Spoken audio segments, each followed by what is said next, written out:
कैसे हैं आप सभी? मैं आशा करती हूँ सभी लोग स्वस्थ और प्रसन्न होंगे।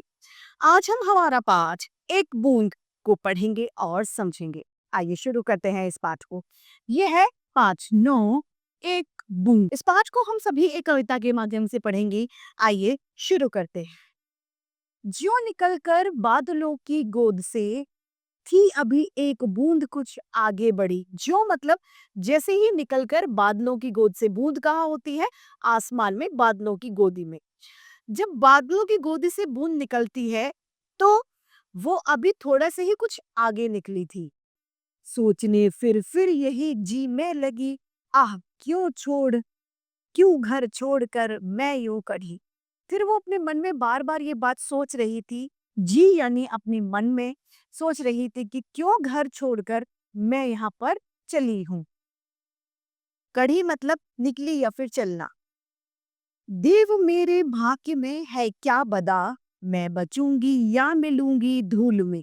देव यानी हे परमात्मा, हे भगवान, मेरे भाग्य में क्या लिखा है? बदा यानी क्या लिखा है?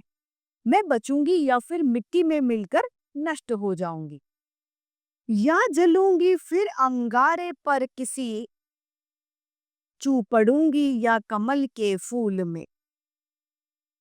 बूंद कहती है, क्या मैं धूल में मिलकर नष्ट हो जाऊंगी या किसी जलते हुए अंगारे, जलता हुआ जो कोयला होता है उसे अंगारा कहा जाता है, उस अंगारे पर चलकर नष्ट हो जाऊंगी, या फिर चू पड़ूंगी यानी टपकना, या फिर मैं टपक जाऊंगी किसी फूल के, कमल के फूल के अंदर। बह गई उस काल एक ऐसी हवा।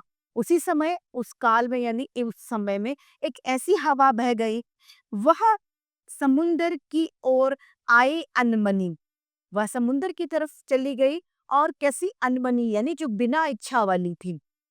एक सुंदर सीप का मुंह था खुला, वह उसी में जा पड़ी मोती बली। और जब वो उस तरफ चली, समुद्र की तरफ, तो समुद्र में एक सीप का मुंह खुला हुआ था और वो उस खुले हुए मुंह में जाकर टपक गई और क्या बन गई? एक मोती के रूप में परिवर्तित हो गई, बन गई एक मोती। लोग यूं ही हैं झिझकते सोचते, जबकि उनको छोड़ना पड़ता है घर। कवि कह रहा है, लोग बेमतलब में ही झिझकते हैं और बेमतलब में ही डरते हैं, जबकि जब तक हम अपना घर नहीं छोड़ेंगे तब तक हम कुछ हासिल नहीं कर पाएंगे। किंतु घर को छोड़ना अक्सर उन्हें बूंद लो कुछ और ही देता है कर। लेकिन वो लोग बेमतलब में झिझकते हैं, लेकिन इस बात का ध्यान रखिए कि बूंद लो यानी बूंद के जैसे ही, जैसे बूंद घर से निकली है उस तरीके से यदि आप भी अपने घर से निकलेंगे तो आप अपने कुछ न कुछ लक्ष्य को अवश्य हासिल कर लेंगे। इस पाठ के रचयिता हैं अयोध्या सिंह उपाध्याय, हरिऊद। आइए इस कविता को फिर से दोहरा लेते हैं। ज्यों निकल कर बादलों की गोद से थी अभी एक बूंद कुछ आगे बढ़ी। सोचने फिर यही जी में लगी, आह क्यों घर छोड़कर यूं कढ़ी। देव मेरे भाग्य में है क्या बदा, मैं बचूंगी या मिलूंगी धूल में, या जलूंगी फिर अंगारे पर किसी, चू पड़ूंगी या कमल के फूल में। बह गई उस ओर एक ऐसी हवा, वह समुंदर की ओर आई अनमनी।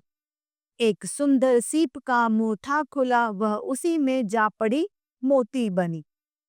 लोग यूं ही हैं झिझकते सोचते, जबकि उनको छोड़ना पड़ता है घर।